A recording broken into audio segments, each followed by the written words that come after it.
Hello friends, welcome to Vadipatti அம்மா சமையல். இன்றைக்கி நம்ம கிச்சனில் பார்க்க போகிறது கடைசி ஆடி வெள்ளிக்கு அம்மனுக்கு காப்பரிசி செஞ்சு பிரசாதமாக நம்ம எல்லாத்துக்கும் கொடுக்கலாம். வாங்க அதை எப்படி ஈஸியாக செய்கிறதுங்கிறத நம்ம பார்க்கலாம் இந்த வீடியோவில். ஸ்கிப் பண்ணாமல் பாருங்கள் ஃப்ரெண்ட்ஸ். அதுக்கு முன்னாடி இன்றைய பிறந்தநாள் மற்றும் திருமண நாள் காணும் அனைவருக்கும் வாடிப்பட்டி அம்மாவின் இனிய நல்வாழ்த்துக்கள். ஸ்கிப் பண்ணாமல் பாருங்கள் ஃப்ரெண்ட்ஸ். பிடிச்சிருந்தா ஒரு லைக்கும் ஒரு ஹைப்பும் போடுங்க. வாங்க இப்போ வீடியோக்குள்ளே போகலாம். இப்போ நான் ஒரு கப்பு பச்சரிசி தாங்க எடுத்திருக்கேன். அது தண்ணி ஊற்றி நல்லா ஒரு 2-3 தடவை கழுவிடலாம். கழுவிட்டு ஒரு 1 ஹவர் ஊற வைக்கணுங்க. அப்போத்தே அந்த காப்பரிசி நல்லா சாப்பிட்றதுக்கு மெதுவாக இருக்கும். இப்போ மூடி போட்டு 1 ஹவர் எவ்வளோக்கு நம்ம ஊற வைக்கிறோமோ அவ்வளோக்கு நல்லாயிருக்கும். அதே மாதிரி ஏலக்காய் நம்ம பொடி பண்ணால் தனியாக பொடி பண்ண முடியாது. அதனால நம்ம சர்க்கரை போட்டு தான் பொடிச்சு வைப்போம். ஆனால் நீங்கள் இதே மாதிரி வறுத்துட்டு பொடி பண்ணிங்கன்னா நல்லா நைஸாக ஏலக்காய் நமக்கு பொடிசாக பவுட்ரு ஆகும். பாருங்கள், வறுத்துட்டு இனிமேல் நீங்கள் செஞ்சு வச்சுக்கலாம். சர்க்கரை போடணுங்கிற அவசியம் இல்லைங்க. இப்போ அரிசி 1 மணி நேரத்துக்கு மேலேயே ஆயிடுச்சு. நல்லா ஊறிடுச்சு. அதை வடிகட்டிக்கலாம். வடிகட்டிட்டு ஒரு துணியில் அப்படியே ஆற போட்டுடலாம். ஆற போட்டு வீட்டுக்குள்ளேயே காயட்டும். நீங்கள் வெளியே வெயிலெல்லாம் வைக்க தேவையில்லைங்க. இப்போ ஒரு கடாயில் 1 ஸ்பூன் பாசிப்பருப்பு எடுத்துக்கலாம். நான் 1 கப்பு அரிசிக்கு என்ன தேவையோ அதை தேங்காய் போடுறேன். நீங்கள் உங்கள் அரிசிக்கு ஏற்ற மாதிரி நீங்கள் கூட்டி குறைச்சி போட்டுக்கோங்க. அதை வறுத்தாச்சு. அதை நம்ம ஒரு பிளேட்டுக்கு நம்ம மாற்றிக்கலாம். லைட்டாக கலர் மாறினா போதுமானதுங்க. ரொம்ப நீங்கள் வறுக்கணுங்கிற அவசியம் இல்லை. அதே மாதிரி பொட்டுக்கல்லையும் எடுத்துக்கலாம்.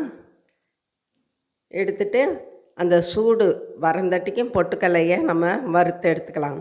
ஏன்னா பொட்டுக்கல்லை ஏற்கனவே வறுத்தது தானே. பாருங்கள், அதையும் நம்ம பிளேட்டில் கொட்டியாச்சு.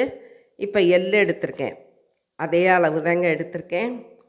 அதையும் நம்ம நல்லா சடன்னு வெடிக்கணும். வெடிக்கிறதுக்கு முன்னாடி நீங்கள் எடுத்துடாதீங்க.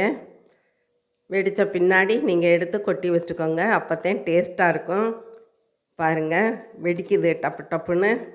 இந்த ஸ்டேஜில் நம்ம எடுத்துடணும். எடுத்துட்டு பிளேட்டுக்கு நம்ம மாற்றிக்கலாம். இப்போ அதே கடாயில் 1 ஸ்பூன் நெய் விட்டுட்டு தேங்காய் சில்லை பல்லாக நறுக்கி வச்சுருக்கேன். அதையும் நம்ம சேர்த்துக்கிடுவோம்.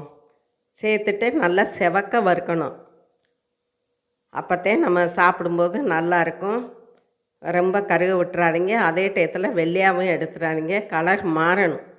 அப்போத்தான் நல்லாயிருக்கும். அந்த நெய்யில் வறுத்ததுனால தேங்காய்ச்சல் ஒவ்வொரு வாயும் நம்ம சாப்பிடும்போது டேஸ்ட்டாக இருக்கும். இப்போ நல்லா வறுத்தாச்சு.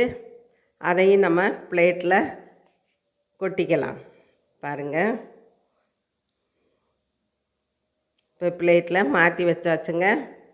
இப்போ நம்ம எந்த கப்பில் அரிசி எடுத்தோமோ அதே கப்பில் நான் வெல்லம் எடுத்திருக்கேன். அதுக்கு ஒரு 1/2 கப்பு தண்ணி, 1/2 கப்புக்கு குறையா கூட நீங்கள் எடுத்துக்கலாம், கூட எடுக்க வேணாம்.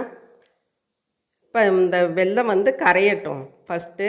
ஏன்னா தூசு மண்ணெல்லாம் இருக்கும் இல்லையா, அதனால வெல்லம் கரையந்தட்டிக்கு அடுப்பில் வச்சுக்கலாங்க. நீங்கள் செய்கிறதுக்கு முன்னாடியே வெல்லத்தை எடுத்து கூட தண்ணியில் ஊற போட்டிங்கன்னா நல்லா கரைஞ்சிரும். இப்போ வெல்லம் நல்லா கரைஞ்சிருச்சு. நம்ம வேறு ஒரு கிண்ணத்தில் நம்ம வடிகட்டிக்கலாங்க. பாருங்கள், இந்த மாதிரி வடிகட்டிக்கிட்டோம்னா ரொம்ப நல்லது. இப்போ அந்த வடிகட்டின வெல்லத்தை அதே பாத்திரத்தில் நம்ம ஊற்றிடலாம். கழுவிட்டு ஊற்றுங்க, இல்லாட்டி அந்த கிண்ணத்தில் மண் ஒட்டி இருக்க வாய்ப்பு இருக்குது. இப்போ அது இருக்கட்டும். இப்போ பாருங்கள், அரிசி நல்லா உலர்ந்துருச்சு. ஆனால் ஈரப்பதம் இருக்கணும். தொட்டால் கையில் ஒட்டணும். அப்படி ஈரப்பதம் இருந்தாத்தே நல்லதுங்க காப்பரிசிக்கு. இப்போ நம்ம மிக்ஸி ஜாரில் எடுத்துக்கலாம். இப்போ ஒரு பல்ஸ் மோடில் மட்டும் நம்ம விட்டு அரைச்சிட்டு வரணும். ரொம்ப நீங்கள் பல்ஸ் மோடில் விடாமல் அரைச்சிங்கன்னா குருணையாக போயிடும், ரவை பதத்துக்கு வந்துடும். அப்படி இருக்கக்கூடாது. ஒரு அரிசி 2ஆக உடைகிற மாதிரி நம்ம உடச்சிக்கிறணும். உடைச்சதை இப்போ வேறு பாத்திரத்தில் நம்ம மாற்றிக்கலாம். மாற்றிட்டு நம்ம தேங்காய், எள், பாசிப்பருப்பு, பொட்டுக்கடலை வறுத்து வச்சுருக்கோம் இல்லையா, அதையும் இது கூட நம்ம சேர்த்துடலாம். சேர்த்துட்டு நல்லா கலந்து கொடுத்துக்குருவோம். ஃபஸ்ட்டு பாருங்கள், நான் 1 கப் அரிசிக்கு என்னென்ன தேவையோ அது போடுறேன். இந்த அளவுக்கு நீங்கள் போட்டாத்தே நல்லாயிருக்கும். இப்போ பாகு காய்ச்சுறத நம்ம பார்க்கலாம். பாருங்கள், நல்லா கொதித்து பாகு காய்ச்சணும். அந்த பாகு வந்து ரொம்பவும் முறுகிடக்கூடாது. ஒரு 2 கம்பி பதம், இல்லாட்டி நம்ம தண்ணியில் ஊற்றி பார்த்தோம்னா அப்படி உருண்டையாக வரக்கூடாது. ஆனால் எடுத்தால் வர்ற மாதிரி இருக்கணும், நெல்லுன்னு இருக்கணும். அப்போத்தே இந்த காப்பரிசி வந்து நல்லாயிருக்கும். இல்லாட்டி கல் மாதிரி சாப்பிட முடியாது, ரொம்ப இறுகலாக இருக்கும். அதனால பாருங்கள், இந்த மாதிரி கொஞ்சம் கொலன்னு இருக்கணும். ரொம்ப உருண்டு திரண்டு வந்துச்சுன்னா கல் மாதிரி ஆயிரும் நேரம் ஆக ஆக. அதனால கொஞ்சம் பார்த்து பக்குவமாக இப்படி எடுக்கணும். எடுத்தாத்தே அந்த காப்பரிசி நல்லா ஜூஸியாக இருக்கும் நம்ம சாப்பிடும்போது. ரொம்ப உருட்டி கல் கணக்காக போட வேணாம். இப்போ நம்ம கலந்து வச்சுருக்க அரிசியில் நம்ம அரைச்சி வச்சோம் இல்லையா ஏலக்காய் தூள், அது ஒரு 1/4 டீஸ்பூனுக்கு போட்டு கலந்து விட்டுறலாம். இனிமேல் நீங்கள் இந்த மாதிரி வறுத்து ஏலக்காயை பொடி பண்ணி வச்சுக்கோங்க. இப்போ நம்ம பாகு காய்ச்சினதை இதில் ஊற்றி கிளறணும். பாருங்கள், கொஞ்சம் கொஞ்சமாக நம்ம கிளறிக்கிடுவோம், பத்தாட்டி ஊற்றிக்கிடுவோம். ஆனால் நான் எடுத்த தண்ணி வந்து கரெக்டாக இருந்தது. 1 கப்புக்கு 1/2 கப்பு தண்ணி எடுத்தேன்.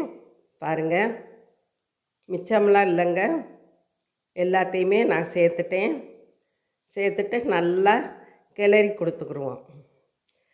நம்ம தமிழர்களில் இந்த மாதிரி எல்லா விசேஷத்துக்கும் பண்டிகைக்கும் நம்ம காப்பரிசி செய்வோம். காது குத்துலேருந்து கல்யாணம் வரைக்கும் எல்லாத்துக்கும், பிறந்த நாள்னால் காப்பரிசி, எல்லாத்துக்கும் காப்பரிசி செய்வோம். பாருங்கள், சாமி வழிபாட்டுக்கும் செய்வோம். அதனால நீங்கள் இந்த மாதிரி நம்ம பக்குவமாக செஞ்சாத்தேன் சாப்பிட்றதுக்கு நல்லாயிருக்கும். இந்த மாதிரி கிளறிட்டு நம்ம இப்போத்தேன் ஜிப்லாக் பாக்கெட் விற்கிது இல்லையா, அதில் போட்டு ஒவ்வொரு ஸ்பூன் போட்டு எல்லாத்துக்கும் நம்ம கொடுத்துர்லாம். அந்த காலம் அப்படியே கரண்டியில் எடுத்து எல்லாத்துக்கும் கையில் தான் தருவாங்க.